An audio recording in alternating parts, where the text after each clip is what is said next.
Shabbat Shalom and greetings to you all. There's another busy week and there's another busy one coming up. We are our second consecutive Friday the 13th month, followed by Pi Day and the Ides of March, which, with the assassination of Julius Caesar, instead of saving the Republic, thrust Republican Rome into an imperial power under the auspices of the new emperor, from then on known as Caesar, which became the German Kaiser and the Russian Tsar. Although his wife Calpurnia felt uneasy and asked him not to go. On his way to the Senate on March 15th, Caesar was stopped and attacked by a mob of assassins led by his dear friend and some think his son, Marcus Junius Brutus. Brutus, he schemed. Calpurnia, she dreamed about assassination, end of a free nation. Beware, beware, beware the Ides of March. That simple act changed history forever, my friends. We have so far bypassed public dictatorship in North America, where it's still just a president and prime minister. Although some think those have become misnomers. Don't fool yourselves. Go live in China, Iran, or the UAE, and see what it is like to actually live under the pharaoh. Further in this week, we welcome St. Paddy's Day, the driving of the snakes from across the pond and keeping the Irish eye smiling. Maybe we need to try the same thing here. We would do well to have someone drive the snakes from here. We also have the official start of spring. A welcome change from the cold sleep of winter comes on the 20th of March this year. It represents a major change in season, and for the Persians, a change in year with Nowruz, which may very well go back to Zoroastrian times, a fascinating opposing religion, bipolar, with the belief in balance, and good and bad, truth and lies, heaven and hell. Two paths we could easily walk, about as old, if not older, than Judaism. So Happy New Year, Persia, which is undergoing quite the change right now. We just had the temporary new appointment of the supreme leader in Iran, Persia, who some call the Nepotollah. Who'd have thought the son of the Ayatollah would get the job? There's nothing like regime change and listening to the voice of the people. And of course, if you don't want to listen, you can always just kill 40,000 as an example to the others. It's time for the people to take back their freedom. It's the great gift from God. I'll tip my hat to the new Constitution. Take a bow for the new revolution. Smile and grin, let the change all around. Take up my guitar and play, just like yesterday. And I'll get on my knees and pray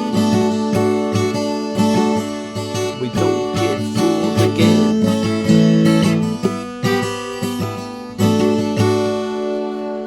Well, I think they're just going to get fooled again. He's the same, only worse. I give him less than a month.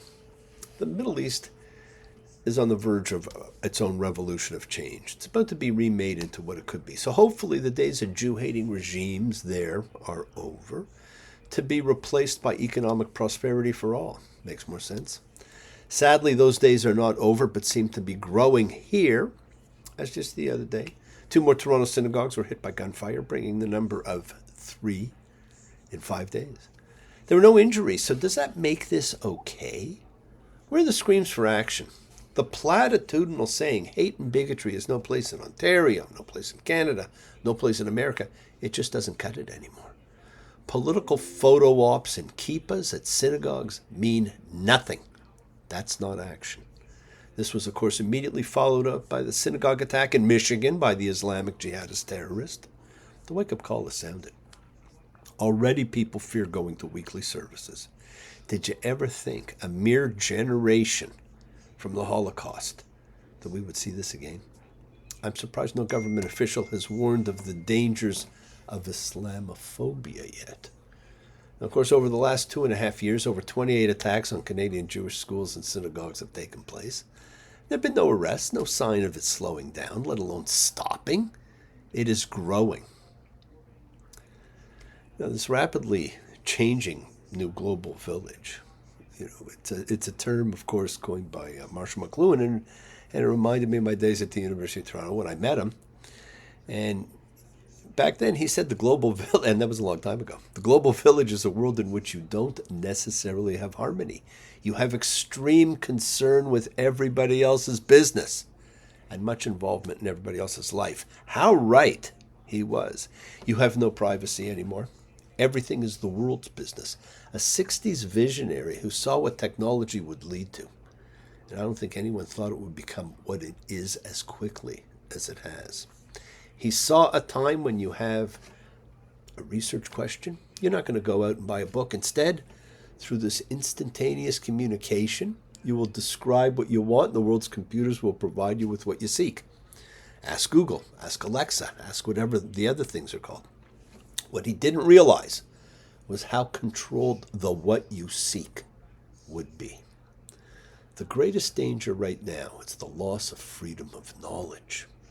Don't get fooled by the ease of finding an answer because it's not a real answer. Wake up to the danger of control. Yes, it is a new time. And in the ancient world, this special day coming up marked the new year and beginning of the calendar in many cultures. The Hebrew calendar being one of them. This is when the year actually begins. One of the two times in the year when there was an equinox, equal day, equal night, equal dark, equal light. A balanced world open to choice. And friends, ancient rabbis believed that there were also two paths. It is your faith that determines which path you are on. Do you want to live in darkness or live in the light? You choose. It's not a choice for eternity because we can change anytime we want. Now, this is considered the most powerful of the changes in season and the most powerful new moon of the world because the world is awakening from its winter sleep to the new life of spring, renewal, growth. And man has observed and celebrated the turning points of the solar seasons for thousands of years.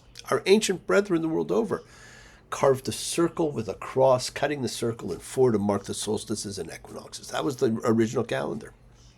We still remember them as the first days of spring, summer, winter, fall. And we continue to note them, to think of them, and what they usher in. We don't celebrate them the same way, but as we once did. They're clearly named in the Talmud: Tekufat Nisan, the spring equinox; Tekufat Tammuz, the summer solstice; Tekufat Tishrei, the autumn equinox; and Tekufat Tevet, the winter solstice.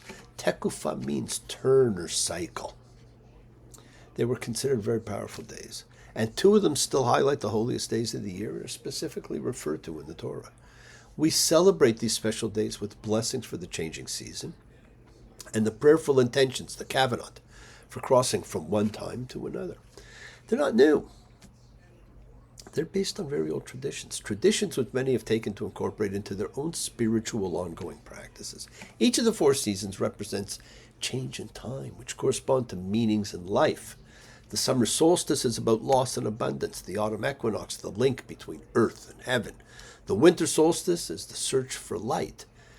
And having found it, we now have spring equinox, triumph of life, its renewal. This is Tekufat Nisan, the spring equinox, referred to in the Bible as the first day of the year.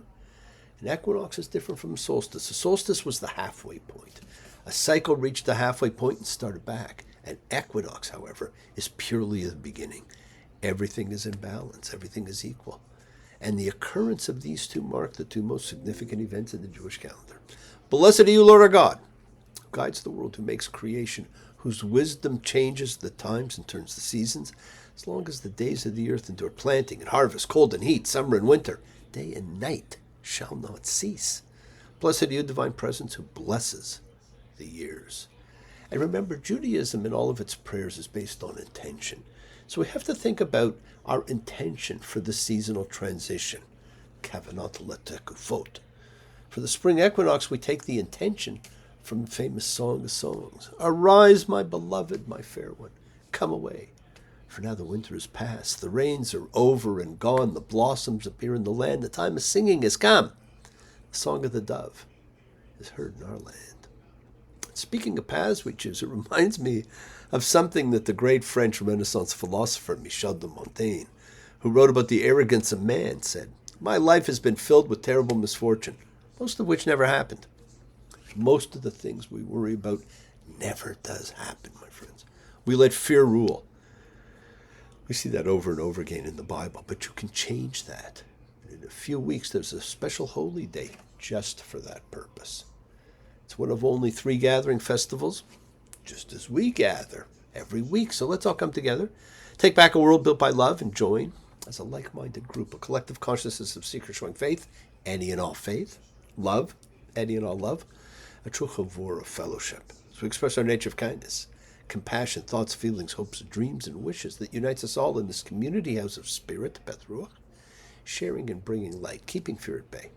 And even though together we're individual in our approach, each connecting in his or her their own way. So once again, go ahead and invite everybody in, physically, digitally, psychically, emotionally, spiritually, whatever way they can, to gather and share from Psalm 133, the Hine Matov. Come together. Hine.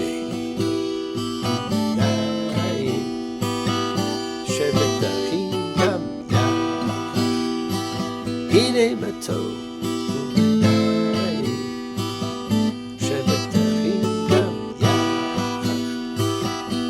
How good and how pleasant it is for brothers and sisters together. Community. Community. Community. Together. We support each other in this community. So let's all spread love, goodwill, and fellowship to the world. Remember, friends, this is you setting aside a little bit of sacred time in your sacred space to honor, converse with whoever, whatever you happen to believe in, because we all believe in something, even the atheists out there. It's a part of your Kavanah. It's your intention that you put out to the universe, or God, or spiritual creator, whatever you want to call it. It's your goodwill. Goodwill and intention are the roots of what you can control, of what you can correct. Your intention sets in motion everything that occurs in your lives, my friends. It's goodwill, energy, light that we sent to help heal whoever you know that needs it. Healing and renewal is for everyone. Flows through space, finding those in need. So send it out for those you know, for the souls and spirits of everyone you love. So think of whoever that needs healing and renewal and love, or just plain goodwill. Focus on them. Call their names. It's not just for people. It is for our pets. It's for the earth. It is the healing of the world. The tikkun olam, that's part of our spiritual genetic makeup, and a part of the healing of the world is when we send thoughts and energy for health and renewal and good life for everyone. They don't have to be sick. It's for those in our hearts and our minds. So let's all send energy out for people in need everywhere. Special thoughts and prayers for those in need of assistance. We pray for those who need prayer. We don't have to know them, because we want health, recovery, good life for everyone around us and for those close to us. For lovely Lily, Scotty who doesn't know. For the 2 L's, forever holding a special place in my heart. For the fairy godmother, who always there for others, sacrificing herself. For my dear study group and their capacity for understanding, their ability to share and care. For my old friend Alan, who I will be seeing to commence the new year. Corey and Sherry. For Gabby and Alana, who I also will be seeing soon. Always a special treat for me. For Carson and Luke. For the MW and the Elf. For Ruth and Roberta. For Shelley, Inura, and Winston. Kept away during this long, cold winter, but I'll be seeing them too, and John and Fern. We all pray for your health and well-being. For Marie and John. Doria and Gloria. For Connie, Ronnie, Tally, Mayim. For Nina and Linda and Danny. For all those suffering and in need. And let's not forget to include all the familiars of our lives, all of our sacred animal friends everywhere, for everyone you know in need, for the whole world, for Rosemary. Friends, we pray for those who need prayer. It is the kindness, the healing wishes, the goodwill and love we all send out. It just circles the world finding those in need. So thank you, each of you, for all you do, for all you care, because the world is a world of spirit, and spirit, my friends, never dies.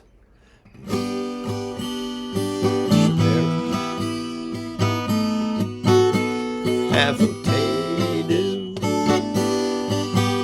Makor HaBracha Libotenu, may the source of strength bless the ones before us. Help us find the courage to make our lives a blessing. renewal of body, the renewal of spirit. Let us say, Amen. Mishaberach, let us all have our spirits renewed, because this is the great prayer for healing. We call upon God to heal as he has healed before. Mishaberach, may he who blessed, because all healing is a blessing. So let's all send and receive healing and renewal energy in our efforts to love, to share, to care, to grow. We say goodbye to the book of names as we have a double reading to wrap it up. Vayachel and pekudei, and he assembled and counting. The end of the book of Exodus marks a huge transition in the Torah. The story stops before the journey truly begins. There is a break next week from story to ritual as we are about to enter the book of the priests. Leviticus takes center spot in the 5 books of Moses. It's a book that loses more people than anything. It was a manual for the priest alone. It was never meant for the people. It was a handbook of instruction for a very elite group, the chosen priesthood. No explanations, no discussion. Ritual rules to be followed. That's it. Not by the people, but by the priests, or by people under direction from the priest. It probably never belonged here. In many ways, it puts a hole in what was a somewhat cohesive tale. And one of the things that we always seek to do is fix holes. I'm fixing a hole where the rain gets in, stops my mind from wandering where it will go. I'm filling the cracks that ran through the door, kept my mind from wandering where it will go. And it really doesn't matter if I'm wrong, I'm right. Where I belong, I'm right where I belong. See the people standing there who disagree, never will wonder why they don't get in my door. Leviticus is pure ritual. The people made sacrifices purely under priestly direction. They did not go to pray. They only gathered 3 times in the year to hold specific ordained festivals to God. I imagine they were too busy surviving. Hence the importance of Sabbath. The other holy day we are told we must remember and honor, and it comes every week, not every year. And it emphasizes what I've said already. One of the 10 outer rings seemed to have priority. Exodus 35:1, and Moses assembled all the congregation of the children of Israel and said to them, these are the things that the Lord commanded to do them. 6 days' work shall be done, and the 7th day you shall have a holy thing, a Sabbath, a ceasing to the Lord. Anyone who does work shall be put to death. Here it is again, but this time Moses gives an add-on, which was not in the first. I told you, you start to see some changes in them. You shall not burn a fire in all your homes on the Sabbath day. This is new. It's specific. At home, no fire. But the Sabbath is about separation and sanctification of time. It is about peace and respite, about family, community. It implies you can have fire outside of the home. And of course, this has contributed to the rule of not cooking on the Sabbath. Hence the Sabbath button on most stoves and ovens. The Sabbath is special. It holds a unique place in the nexus between God and man, between heaven and earth. And it will always be. May you be like Ruth and like Esther. May you be deserving of praise. Strengthen them, O Lord. Keep them from the stranger's ways. May God bless you and grant you long lives. May the Lord fulfill our Sabbath prayer for you. May God make you good mothers and wives. May He send you husbands who will care for you. May the Lord protect and defend you. May the Lord preserve you from pain. Favor them, O Lord, with happiness and peace. Hear our Sabbath prayer. Amen. Friends, remember the Sabbath. Even if you give it a half an hour of pure intention, it will change you. Give it a throw. Now we get into the nitty-gritty of the construction at the end of this book. The real work will begin. Exodus 35:10. Let everyone wise of heart among you come and make everything that the Lord has commanded. The tabernacle, its tent, its cover, its clasp and its frames, its bars, its columns, its bases, the ark and its poles, the atonement dais, the covering pavilion, the table and its poles with all the equipment and the show bread exodus and the menorah for lighting, its equipment, its lamps, oil for the lighting. And everything we heard before, we hear again. It's all the same list of items, and it's quite a list, but there's an interesting turn here. Exodus 35:22. And the men came together with the women. This is one of the only times the Torah does not separate between what men are to do and what women are to do. Perhaps there is a reminder of unity when we are in service to God. After all, women could be Nazarites. And the people bring their offerings to go toward the construction. Excitement was everywhere for the projects at hand. But remember, the people really did not know yet how the rituals or observations would be. They only knew the 10 utterings. There was nothing else that they understood. And probably nothing to recite. As it turns out, they bring far more than what was required of them. This is an essential concept, ultimately, for the entire notion of law and commandment in Judaism. The law is not regarded as a burden. It is mandatory, yet one fulfills it out of choice and with joy.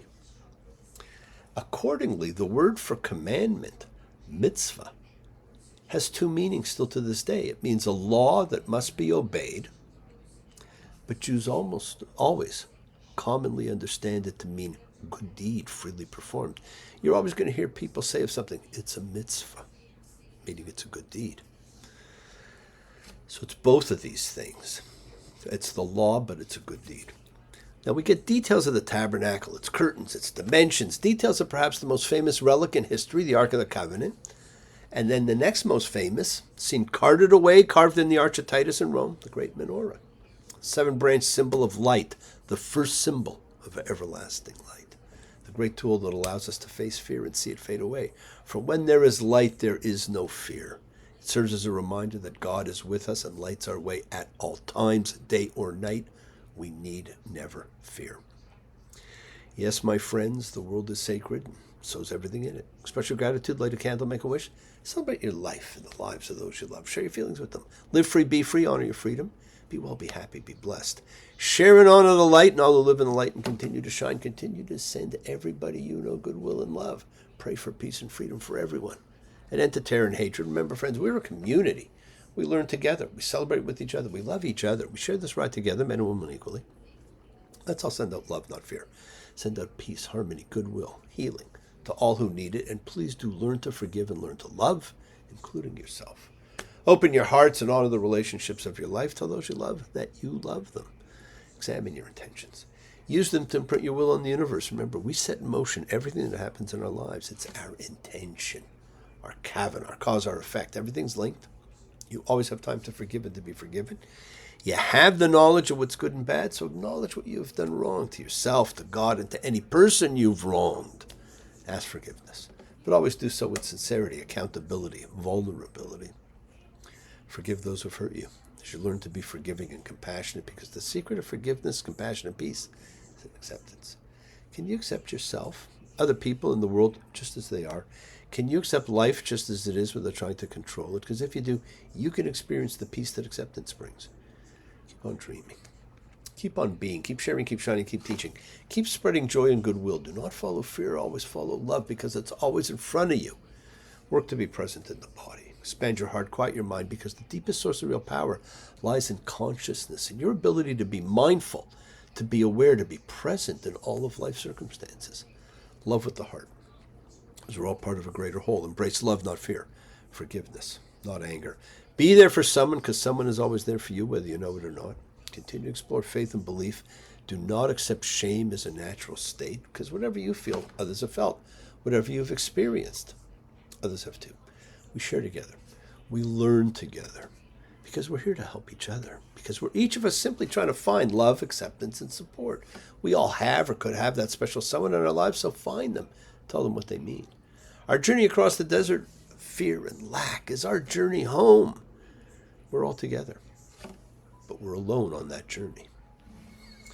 I'm sitting in the railway station, got a ticket for my destination.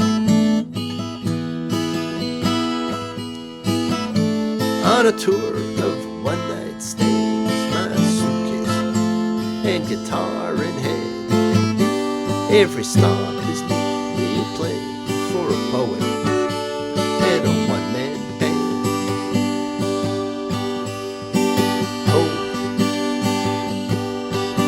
Homeward bound, I wish I was homeward bound. Home, where my music's playing. Home, where my love lies waiting silently for me. Home is where the heart is, my friend, and the heart is the home of God. Thank you for joining me, my friends. I'll see you all next week when we begin the book of ritual. Shabbat shalom and blessings to you all. Take care. Thanks.